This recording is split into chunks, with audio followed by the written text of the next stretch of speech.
Kids, I like giving good reviews.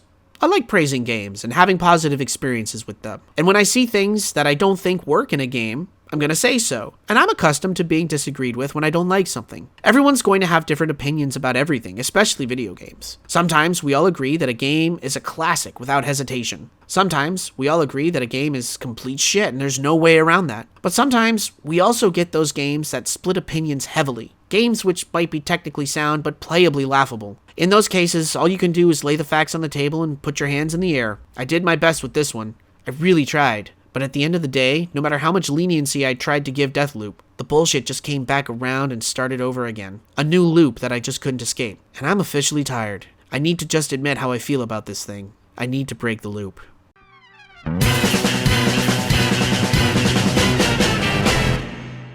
Every now and again, a bold new game comes along with big ideas and innovation. Developers with good intentions and passion push themselves to break the mold and deliver an experience that players have never seen before. Sometimes those games are hailed as instant classics. Sometimes they languish for a few years before the gaming community holds them up as underrated, and sometimes they just plain don't work. Deathloop is the latest game from developer Arkane Studios, the team responsible for a laundry list of immersive sims and stealthy action games that have been generally well received over the years. Arkane is owned by Bethesda, which is owned by Microsoft, so the studio has quite a bit of dollar signs behind their development process these days, which is a hell of a glow up from their humble beginnings. Deathloop is an ambitious title for any studio, regardless of the funds. It's a game in which the protagonist must complete a series of tasks over a period of in-game time before the game world resets itself back to the beginning of the day. Making things more complicated is the fact that dying in the game will also reset the loop. And there's another character stalking the world, searching for the player just to cut their experience short and forcibly restart the loop. Between the main journey and the cat and mouse back and forth invasions, it sounds like there's going to be a lot going on at any given time. And there is. It's just not always very interesting. Deathloop opens up with our protagonist, Colt, getting stabbed to death by a mysterious woman whose name is Juliana. After this, Colt wakes up on a beach with no memory of who he is, or where he is, or why he's seeing floating words all around him. Juliana taunts him over his radio, trying to get him to remember who he is, and also to dissuade him from trying to break the loop. It turns out Colt is on an island called Black Reef, where a strange anomaly causes the island to exist out of time, and anyone who lives there experiences the same day over and over. The Eon Corporation has set up shop on Black Reef with multiple intentions. Some want to spend the loop doing serious scientific research,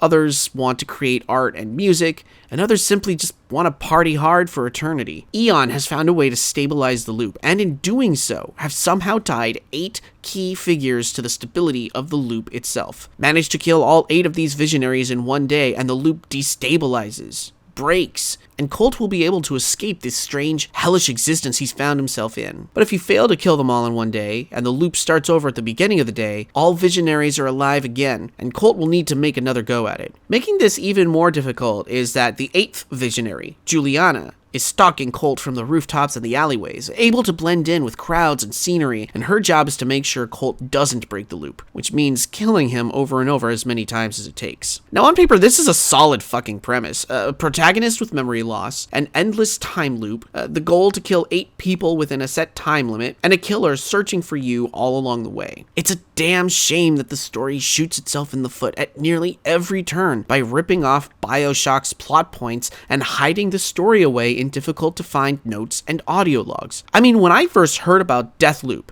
the story was advertised as 2 assassins stuck on an island trying to kill the visionaries before the other one did, before the loop started over. Sounds great, doesn't it? Hop in, figure out where the targets are, and make your way through the island and outpace Juliana. Maybe sometimes she beats you to a target, or she kills you instead. Then you have to loop back and think on strategy, make your way through it again, get invented with it. Yeah, that sounds like a neat idea. I want to show up for that. But instead, we get a man with amnesia who doesn't know why he wants to break the loop, told by weird voices in his head that leave floating text all over the place that he needs to break the loop, who then sets off and starts killing people in an attempt to break the loop without fucking stopping to tell us why he should. I'll tell you kids, after 20 odd hours with this game, I still don't understand why Colt decided to break the loop. If there's a reason in there, the game never told me, which is something the game doesn't do a lot.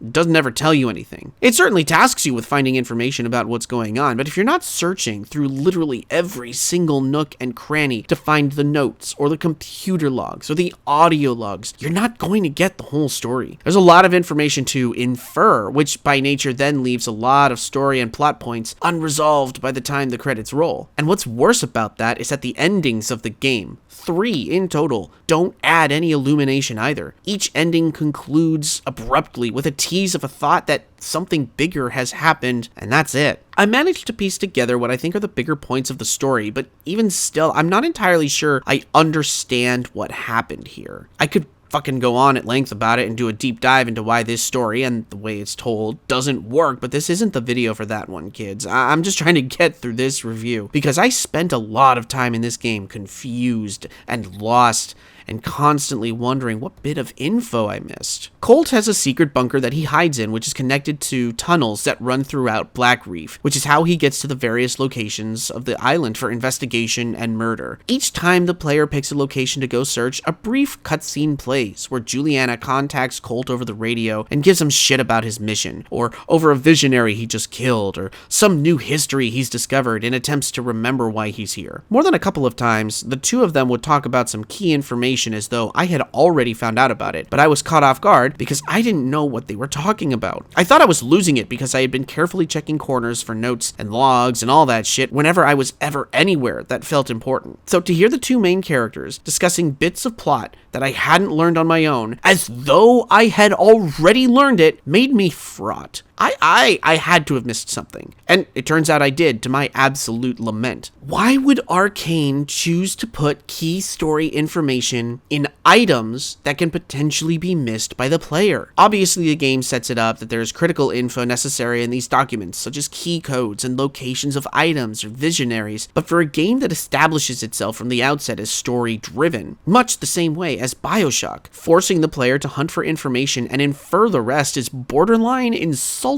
I went along my merry way the entire time, hunting down the visionaries, listening in on conversations, reading their emails, you know, basic stuff, thinking that I was picking up everything I needed to know just by following the leads and clues and not putting too much more into it. Oh no. Oh no. You have to be absolutely dedicated to finding all of those logs if you want to understand the story, kids. Otherwise, you're in for a lot of confusion. And what's more is that the game doesn't ever fill you in on some of the major blanks. Why did Colt lose his memories? Doesn't say. Why are Colt and Juliana the only two people on the island who keep their memories each time the loop starts over? Doesn't say. Why did the visionaries come to this island other than to party and research and art and shit? Doesn't fucking say. Sure, the idea of an eternal party / science experiment / art installation sounds great on paper, but they formed an entire corporation for this. They populated Black Reef with literally hundreds of other people, low-life grunts called Eternalists, who serve as the main fodder and obstacles along Colt's path, and it's implied that these Eternalists had to pay good money for the opportunity to be on Black Reef with these visionaries. I'm not even 100% sure what purpose they serve, or why the visionaries felt the need to make sure all of the Eternalists were armed to the teeth, or why they're all wearing blank face masks that make them all look exactly the same. Some of the visionaries get a little bit of story. Fia is a continually drugged out artist who is looking to find some illumination in the art that she makes. Alexis is an egotistical, rich socialite who wants to have the biggest, longest lasting party ever. Frank is a musician and radio DJ and a sentimental romantic. They all have their little bits of story and things that make you either like them or dislike them, but they don't seem like truly awful people. Not enough for me to run around the island and just kill them all. Multiple times even. As figuring out the process of killing all 8 in one loop requires trial and error, but we'll get to that. At the end of the day though, there's nothing that explains why Eon came to this island, why these people are here, or why I need to kill them and break the loop. After beating the game and seeing both endings, I still don't understand why I needed to break the loop, why Colt wanted to break the loop. From the outset of the game, we're given hints and clues as to why Colt wants to break it, even in the form of other Colts from other loops who pop in to have conversations with our Colt. But during our playthrough of the game, there's never any clarification of that, which was a disastrous letdown. I even did some Googling after the fact to see what I had missed, and Nope, I didn't miss anything. We never find out why Colt lost his memories, and we don't find out what made him decide to try and break the loop. Colt and Juliana both suffer from lacking any distinct character. Colt is aggressively witty and snarky, and Juliana is aggressively witty and snarky. They are aggressively witty and snarky towards each other, unless the script calls for them to have an introspective moment. Everyone in this game is aggressively witty and snarky. It's like Arkane took a crash course at the Borderlands School of Writing aggressively witty and snarky characters. Here's something. You ever notice when a game has characters cuss and swear and say fuck, but it feels weird, like they're saying fuck in the wrong places, or they're just saying fuck too much, like an 8-year-old who's been given permission from their parents to swear, so now they just use it in every other word? That pretty much sums up how characters talk in this game. They swear in such odd fucking ways, unnatural ways. Like they arrived on Black Reef and wondrously discovered the usage of a brand new word, a callous word, an all-encompassing word, the word known as fuck. And now they're all trying it out. The cadence in the writing is just so off, and the direction of the voice actors matches that offness. People react in exaggerated mannerisms, wild, flailing, fucking all over the place, screaming. Hell, I practically expected Tiny Tina to show up and start talking about honking badonkadonkin donkers at some point. Few rational characters appear, one of them being Frank the DJ, who even in his more exuberant moments still comes across as being level-headed. But it's these wild, flailing mannerisms across the board that prevent most of the cast from having any distinct personalities outside of the tropes they're all cast into. Alexis, the rich asshole. Wenji, the all-business female scientist. Fia, the drugged-out artist. Frank, the smooth, world-weary musician and DJ. Charlie, the strung-out game developer. Igor, the exasperated scientist who can never seem to get his experiments to work. Harriet, the passionate, charismatic cult leader. Juliana, the mysterious killer with a chip on her shoulder. And Colt, the man with no memories with a one-track mind. But you know what really sucks about this? Where Deathloop cribs generously in the writing from the influence of the BioShock games, take a remote location, establish a base of operations funded by the sociopathic elite in order to play outside of society's rules and enter into it as a mysterious outsider who doesn't know what's going on. What it fails to do here is present our antagonists with any sort of reason to kill them. In BioShock and BioShock Infinite, Andrew Ryan and Zachary Comstock are men with very clear visions that enable the worst in humans to rise to the surface and commit unspeakable acts. By the end of the game, after seeing the atrocities in Rapture and Columbia, you want to kill these bastards and take them down. Black Reef, however, is populated by 8 visionaries who might all land at varying degrees on the asshole scale. None of them are truly monstrous, though, nor do they enable monstrous acts. At worst, Harriet sacrifices someone during her sermon in order to make a point about their day of chaos, but this is done knowing that the loop will revive each and every one of them when it starts over. They know if they die, they simply pop right back up when the loop starts over. That's literally the entire point of them coming to this island. At least I think it is, based on what I think I know. It's all one big party. You want to know what it's like to die? Great, go die, you'll wake up tomorrow. You want to party forever and get drunk and plastered and make the worst mistakes of your life? Great, you'll wake up tomorrow with no hangover, no regrets. Nothing here in the personalities or actions of the visionaries seems to warrant or justify the killing of all the visionaries, other than that they are tied to the stability of the loop, and that the only way to break it down and destabilize it is to kill them. I killed so many of them, so many times that I started to feel bad. It wasn't fulfilling. It wasn't satisfying. I was killing them just to kill them. And not only did I not know why, but Colt didn't know why either. So ultimately, at the end of the story, at the end of the loop, if you break the loop, none of this wanton destruction or killing or chaos feels satisfactory. It feels like death for death's sake. At one point it's implied that maybe it's for the best that these 8 are locked into this loop on this island away from society. And I wondered if maybe this was a reverse prison of some kind, that Juliana was the jailkeeper trying to make sure that the loop stays intact to prevent them from getting back out into the world. But this is never touched on again, and nothing makes sense. The story, hidden and tucked away in corners and notes and logs, remains hidden both from me and from Colt, which not only frustrated me, but also made me wonder why a story that works so hard to feel important would ultimately fail so hard at being so.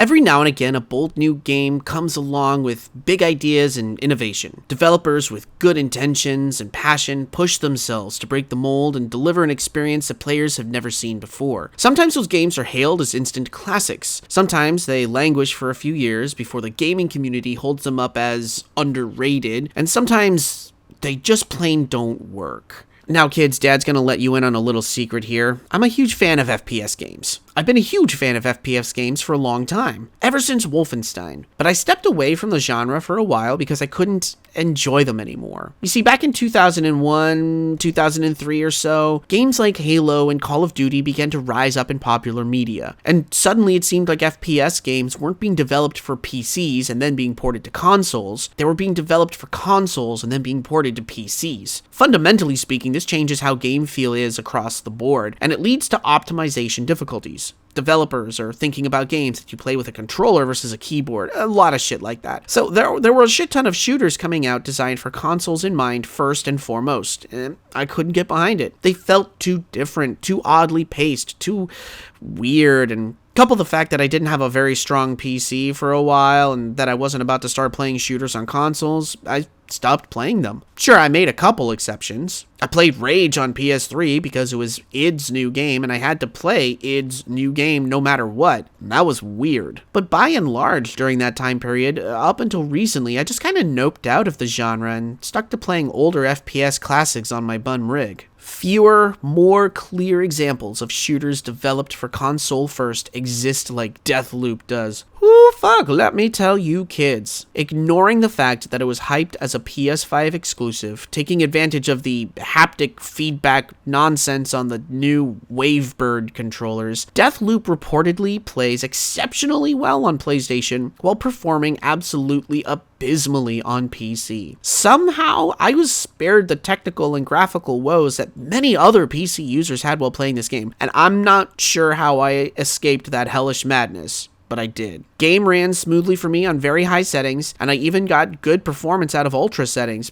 but I played through on very high just so I didn't press my luck. Straight up, this is a pretty game, very stylized, great detail in lighting, clothing, animation is fine. This is a very pretty game, but it looks like a console game. You can tell when a game has been built from the ground up for PCs, games like Doom Eternal that have details and micro details and lighting effects and reflections, and you can tell when games have been built from the ground up for consoles because there's a strange lack of clarity to them. There was a lot of detail in Deathloop, don't get me wrong, but there was also a kind of plastic film that covered the landscape in a way that made me wonder how this was crafted for modern systems. Now, I've seen some footage from other users on PS5 that looks ridiculous, and even some footage on PC that's actually kind of really detailed and pretty, but overall, okay, you know when you see good CGI versus bad CGI? Or CGI that's trying really hard to look real, but it makes it look even more fake? Yeah, that's Deathloop. The graphics are nice and all, and the amount of detail that gets thrown into creating the environments is impressive, but nothing about it made me sit back and go, yeah, this is why I wanted to play this on my new high-end gaming PC. Aesthetically, Deathloop is sharp, really on point. Here's another area where the BioShock influence comes into play. Black Reef has a retro alternate 60s vibe going on, from the soundtrack to the clothing to the environments. Much like Fallout was heavily inspired by Atom Punk in the 40s and 50s, Deathloop's swinging 60s atmosphere is brilliantly on point. It's even a little campy, which is refreshing. There aren't a lot of games that have aesthetics from this era, which is a damn shame because I think more games should. I'm a big fan of 60s camp, whether it be Adam West's Batman or Star Trek. Yes, the original series is very campy. It's perfect and it's wonderful, and do not argue with me. I've unfortunately never played No One Lives Forever, but I really need to try and get a copy of that game now because after playing Deathloop, I seriously need some jazzy orchestra and leather catsuits and campy Bondian action style in my life. Deathloop has nice graphics. The more I think about it, the more I try to come up with something better or more detailed than that, the more I go, yeah, it's fine. Which feels like a huge slap in the face to the developers who worked hard cramming in detail after detail after detail into the environment, building an entire world's worth of aesthetics to make the game more immersive, including some delicious looking food that seems to be everywhere for no goddamn reason other than to say, hey, look, our food looks great in this game. Visually speaking, there's a whole lot of sameness going on. All the Eternalists look the same with their blank masks and strange paint coverings, some of them wearing skirts, so we obviously know they're female coded, some of them only wearing their underwear because why? Some of them in gold suits for some goddamn reason. That one I don't actually know. I didn't notice the gold suits until after I'd finished the game and saw them in someone else's footage, and I was like, what the fuck are these? At Alexis's party, the Eternalists all wear wolf masks instead of blank face masks due to the party theme of the wolves eating the sheep, and they again all look exactly the same despite different colored suits. But this was intentional to make it difficult to locate Alexis himself, because he's also dressed the exact same way as everyone else, and fucking piss on toast. Everyone just looks the same in this game. After a while, Eternalists and Visionaries were blending together. I couldn't tell who was who. I couldn't even tell the Visionaries apart from each other on a visual level, to be honest. Fia looked like Harriet, looked like Wenji. How can a game have such a distinct art style with smooth aesthetics and colorful landscapes and somehow make everyone look the same? It's baffling to me. To that extent, one of the things I think the game did really well was create visually distinct areas to explore. I've been known to get pretty lost in games that don't have maps, and I kind of spend quite a bit of time trying to figure out where I need to go, but Deathloop's visually distinct environments worked really well in helping me navigate and track where I needed to go. Arkane planted the perfect amount of markers around Blackreef to make it so players know where they are and know where they're going. It also doesn't hurt that you're going to visit the same spots over and over and over and over again, and so you'll be able to track where you are because you've been there 20 times. But the locations have very unique sets, from paintings to advertisements to broken down vehicles and other set pieces, which really make the world of Blackreef stand out, but it also makes it feel even more like a BioShock-inspired game. An overabundance of 60s-inspired decor, with the dial turned up to 11, presents a world that is 2 steps left away from the real world, intentionally. There's giant blank faces used for decor, there's strange plaques that imply there's a connection to some kind of Russian force, either from Aeon or the Horizon I don't fucking know, but since the Visionaries don't have any kind of unifying ideal that makes them seem truly awful, the visual aesthetics of Blackreef don't either. All over Rapture we get distinct Randian vibes of, hey, this is objectivism, and Columbia gives us distinct ultra-conservatives, hey, this is racism. Blackreef just screams, hey, this is the 60s. So while in-game, the world itself is crafted very distinctly and easy to navigate, the straightforward 60s turned up to 11 aesthetics probably won't stick in my head the same way I can conjure up images of Rapture and Columbia without even trying. Ultimately, while Deathloop is a fine-looking game in the moment, despite being trapped in this world for 20-some hours, wandering and fighting and running and searching the same environments over and over again, when I'm not in the game itself, the visuals just don't leave a very lasting impression aside from being just fairly pretty to look at. I'll remember that when I'm back in the game or looking at footage, like, oh, hey, yeah, that was kind of nice to look at, but once I'm out, it's all just kind of a blur.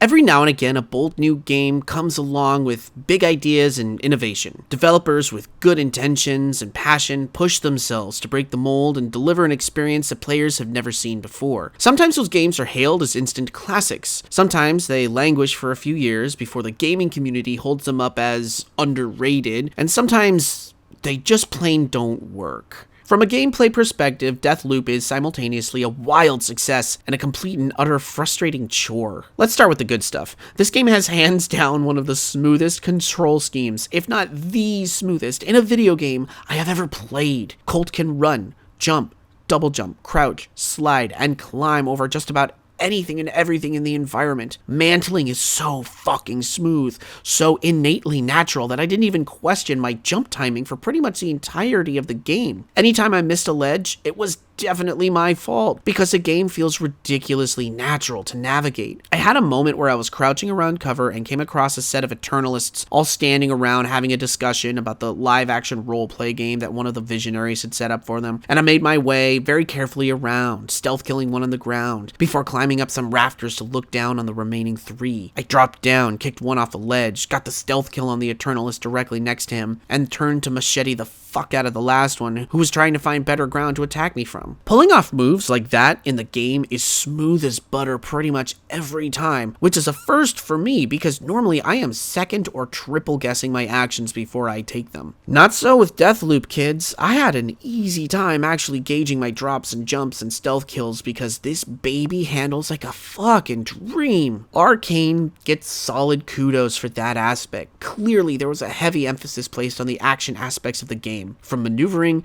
to shooting to stealthing. I can't stress enough just how much this feels so good to play. I really actually can't, kids. And I think that's why this game has been receiving so many 9s and 10s from other reviewers, because once you get a little bit deeper than that surface level interaction, Deathloop becomes a real fucking chore to play. So the gist is this. As Colt, you'll play through the same day over and over again in order to accomplish your goal of killing the 8 visionaries. You'd be forgiven for imagining that the way it plays out is through a Majora's Mask style overworld that you can explore with areas tucked away for you to enter. Well, instead of a big sandbox to play in, Black Reef is divided into 4 distinct areas that you can choose to explore from Colt's underground bunker. And the day itself is divided into 4 separate day parts: morning, noon, afternoon, and evening. Each day opens up in the morning with you choosing what weapons or gear you want to load up with, selecting an area to visit, and then you're off and running. You can explore that section of the island for as long as you want with no time penalty, but when you're ready to move on, either because you're running low on health or you have an objective on another part of the island, you can re-enter the tunnels to go visit a new area. Each time you change areas of the island, the day moves forward, morning to noon, noon to afternoon, afternoon to evening, evening to the restart of the loop.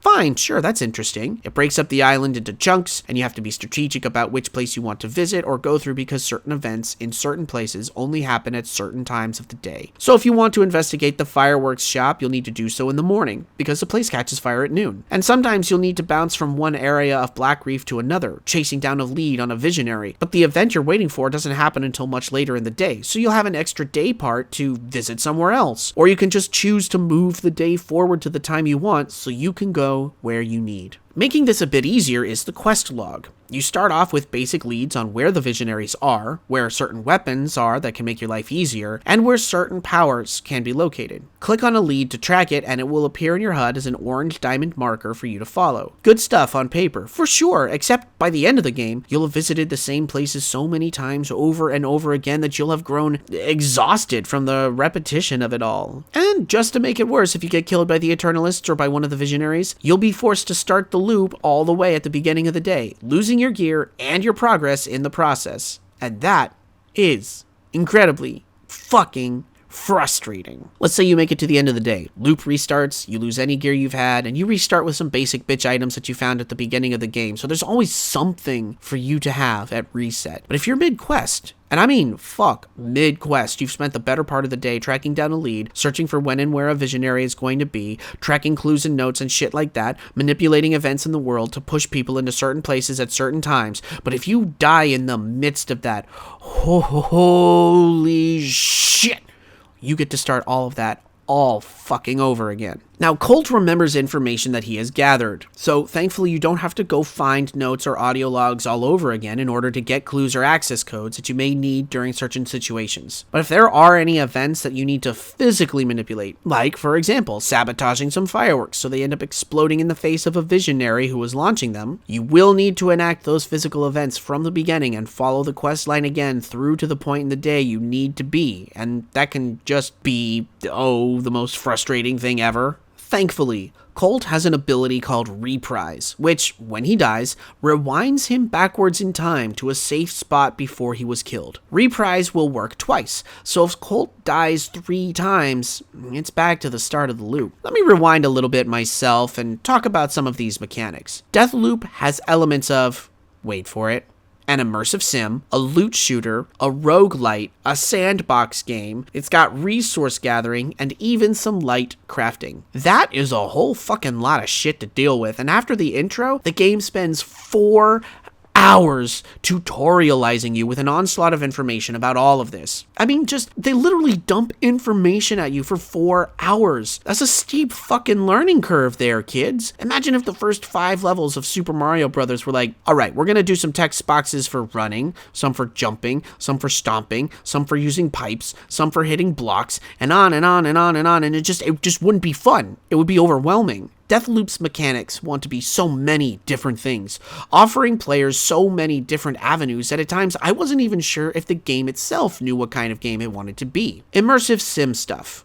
You can hack turrets, security cameras, alarms, communication devices, all to turn the Eternalist technology back against the users and make your life a hell of a lot easier. Loot shooter stuff. And here's where the game really hangs its hat. There are 4 classes of gun you can find on Black Reef: pistols, automatic weapons, shotguns, and rifles. There's 2 of each gun in each class, so you have plenty of options. Guns have tiers, from basic gray that are meager and have a tendency to jam, to blue, which are well-oiled and good to go, and purple, which are upper class with bonus abilities built into them. There's also a 4th tier of gold, meant for special unique weapons hidden around the island, but you'll have to jump through a lot of hoops to find those. Depending on who you kill or the corners you investigate, you'll find blue and even purple weaponry fairly easily. So the questions are which ones you feel comfortable using and what upgrades you can use on them. Because the game also has upgrades called trinkets, which are neat status effects that you can apply to your weapons. Trinkets also come in gray, blue, and purple and do things like speed up reloading, reduce recoil, you get the idea. And Colt himself has character trinkets that he can find, gray and blue and purple, which offer him bonuses like the ability to double jump or to regain health quicker or enlarge his health bar or let him hack things quicker. So scattered everywhere are guns in tiers, and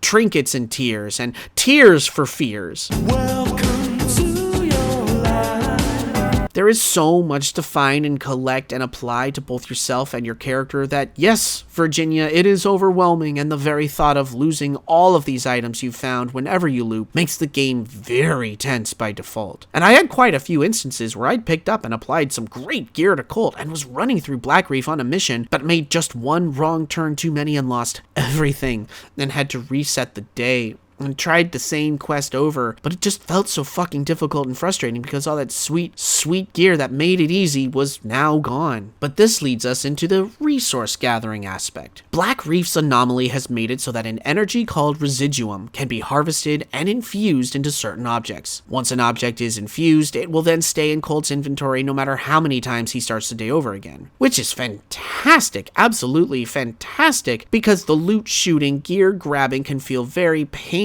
when the roguelite die and lose everything and start all the way over mechanics collide. You will need to have a certain amount of residuum to infuse certain items. And the rarer the item, the more residuum you'll need. And you can only spend residuum to infuse when you're in Colt's bunker between day parts. So if you manage to find some choice gear and gather a bunch of residuum to infuse them with, but you die, you'll start the loop over without being able to keep it all. Residuum resets with each loop as well, so be careful. Oh right, and there's some crafting in there too. There's a station that you can actually craft trinkets for the right amount of residuum. I never used it because I found trinkets literally fucking everywhere. Certain Eternalists will drop them. Visionaries will drop them, and they're sometimes just lying in the goddamn street for the pickings. You will never lack for trinkets. The question will only be if you can harvest enough residuum to infuse them. Now for the Sandbox. Oh, the semi-open world aspects of Deathloop, which is really where the game comes to a head against itself. At first it's all good, as each of the 4 areas of Black Reef are wide, expansive, and with the excellent controls and climbing mechanics, the world is practically your oyster. But there's also so much stuffed into this oyster that it can feel really chaotic and at times contrary to what you're trying to do. For example, there are games that you can play across Black Reef that can possibly gain you access to unique weaponry. One of them is an obstacle course that you can only access at a certain time of day. Another is a trivia game that you can only find the info for if you look over every nook and cranny of Black Reef for specific trivia notes to answer the questions. There's a scavenger hunt game which asks you to track down a series of glyphs, note them, and come back with the right glyphs to unlock a prize. There are also several occurrences where you'll pass by, say, a pair of Eternalists digging at a wall because there's something located behind it, so you'll need to find something that can break through when they're not there. Or discover a series of wires that will allow you to disable a reactor core, which can and will go nuclear if you're discovered by the wrong person. You can find a secret room where some of the Eternalists take a hookah break and leave their key codes lying around, which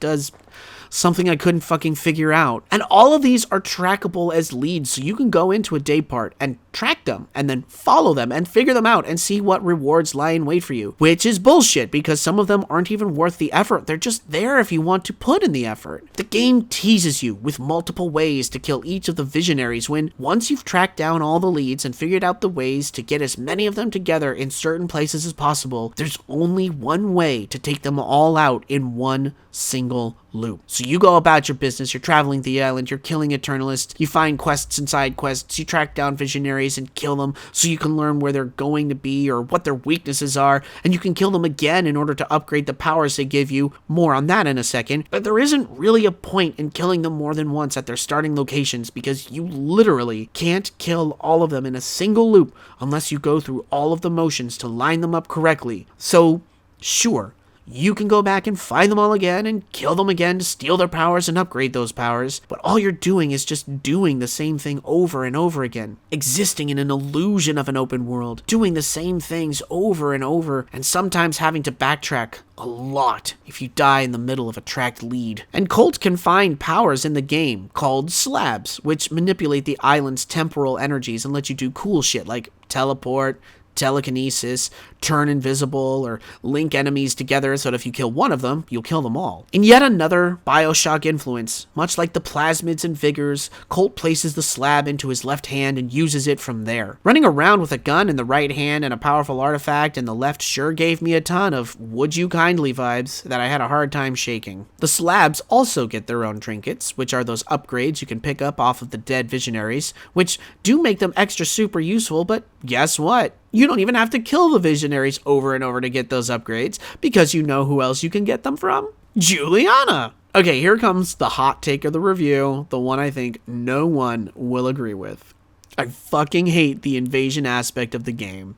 There, I said it. I hate it, and I hate the game utilizing it. Sometimes when you enter a map, the game will let you know that Juliana is hunting you in order to keep you from breaking the loop. She will seal off the tunnels you use to go back and forth, so you can't just nope out of the scenario without hacking the antenna she uses to keep your doors sealed. Now you're forced into a game of cat and mouse. She's out there, somewhere, looking for you, laying traps for you, and her slab allows her to disguise herself as one of the Eternalists, blending into the crowd. Most of the time when this happens, the game is sending in an AI version of Juliana. However, one of the mechanics of the game is multiplayer invasion, so when a Juliana spawns in your game, there's a strong chance that there's a human being playing her and hunting you. When you start up the game, you have the choice to play Colt's campaign by selecting Break the Loop, or you could invade another player's game as Juliana by selecting Protect the Loop. Playing as Juliana is okay. She has a couple of slabs, most interestingly the Masquerade slab, where she can look like any NPC character as a disguise, and a few guns to choose from. The more you play as her, the more you can boost her abilities and loadout, etc, etc, etc, but this means connecting online to another player's game, which can sometimes take up to 10 minutes to match with, and then as Juliana, you don't have the same reprise slab that Colt does, so all you have to do is die once and you're out. Well, you have to kill Colt 3 times. Playing as Juliana under those circumstances is a chore, so I didn't play much as her because a couple of times I did try it out, I got ganked real fast. Meanwhile, playing as Colt under a Juliana invasion, I learned real quick to stay real quiet and pay attention to everything, because one wrong move and a good player can fuck up your day real quick. A Juliana invasion can lead to you losing all your trinkets and weapons and residuum if you're not careful, which happened to me too many fucking times. Once I got my ether slab upgraded though, I could turn invisible and not drain my energy so long as I didn't move. From there, it was a matter of time before Juliana walked past, I killed her with my trusty shotgun, and life resumed. But overall, despite the initial frustration and the eventual ease of dispatching Juliana, the most that the invasions did was to slow me down, forcing me to not burst through the level as I had planned to do in order to fulfill my quest. Which in and of itself is a real drag, because now not only are you going through the same areas over and over and then potentially dying and losing all of your hard-earned gear, but now the pacing has been forced into a slower state. I don't remember the last time I put 20 hours into a game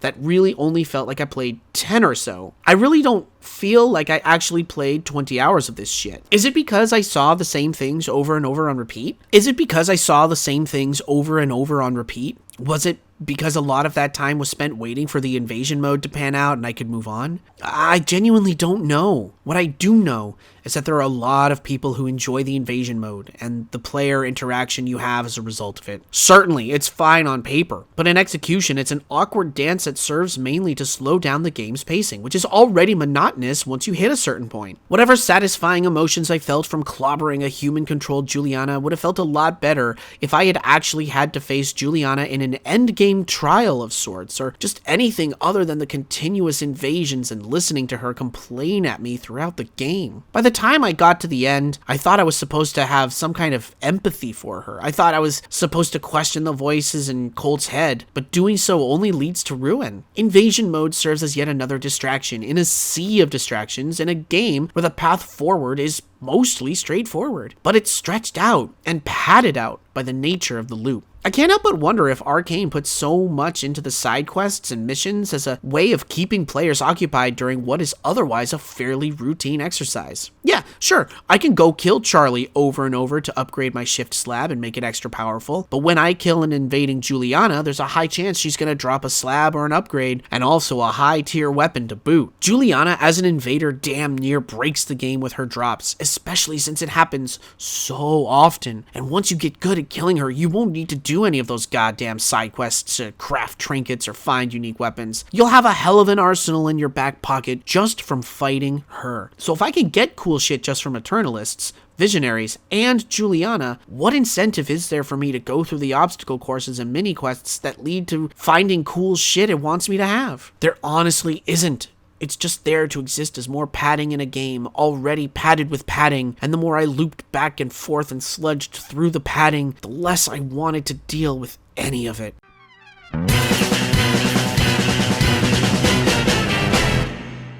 Every now and again, a bold new game comes along with big ideas and innovation. Developers with good intentions and passion push themselves to break the mold and deliver an experience that players have never seen before. Sometimes those games are hailed as instant classics. Sometimes they languish for a few years before the gaming community holds them up as underrated, and sometimes they just plain don't work. From a gameplay perspective, Deathloop is simultaneously a wild success and a complete and utter frustrating chore. In the case of Deathloop, it's really difficult to say what category it falls into. Certainly, the big-name review sites and magazines are giving it perfect scores across the board, ladling praise on top of it like gravy over french fries. Some other critics are seeing the flaws in the Emperor's clothes, praising the control and graphics while pointing out the staleness of the repetitive nature of the game and the lack of a satisfying story. Here we have a game that is going to absolutely be a subjective experience. Usually when I don't like a game, I feel content to point out the things that work, what doesn't work, and move on. I don't like the idea of savagely tearing apart a developer's work, knowing full well that content like this takes years to produce. And yet, here we are. There are many things about Deathloop I want to like. Things that caught my interest about the game when I first heard about it, things on paper that sound like fantastic and innovative ideas. So where did it get lost? Was the desire to innovate so great that the interest in a satisfying story got left to the wayside? Was the game purposefully designed to make the player feel as though they were caught in a loop of their own, murder after murder, death after death, flailing, scheming, hoping that this time it would be different? You know, kids, for a game that is about breaking an endless loop, there's so much distracting content shoved into this title that it almost feels like it doesn't want you to break the loop, because breaking the loop means no more playing the game. And as the game very ambiguously lets us know, breaking the loop is a very, very bad thing indeed. Look, I'll be upfront. I had brief moments where this game was amazing and really pulled me in. The deeper I got into it, though, the further and further apart these moments came. I was so curious as to what happened to Colt, why he was experiencing this, why he'd lost his memories, what kind of cool storyline Arkane had in mind, and their resolution for all of this. At first, that quest for clarity was enough to drive me forward, but eventually I came to realize there would be no clarity. There would be no answers. There never were any to begin with. Deathloop opens up with Colt being stabbed in the chest before he awakens on the beach to begin the game's first loop. And I honestly can't think of a better analogy for how this game treated me. Kids, I paid $60 for this game, and I'd advise you not to make the same mistake. Deathloop is a $30 game at most. Snag it on sale if you're still curious about it. People are having a lot of fun with it. Hell, I wouldn't be surprised if it won some Game of the Year awards. Deathloop is exactly the kind of game, no, the kind of product that AAA review sites absolutely adore when it comes to awards season. A thin plot, stretched thinner by an abundance of dalliances and filler, which are so entertaining in their own right that the player forgets how banal the main campaign is, while simultaneously praising how much side content there is, as though that's what makes a quality game. Sometimes, too much is too much. If you like big, pseudo-open worlds with great controls and a whole lot to do that just forces you into the same experience over and over and over, you'll enjoy Deathloop. But it wasn't for me. In fact, it just made me mourn for what it could have actually been. I'm giving Deathloop a 5 out of 10. Kids, I like giving good reviews.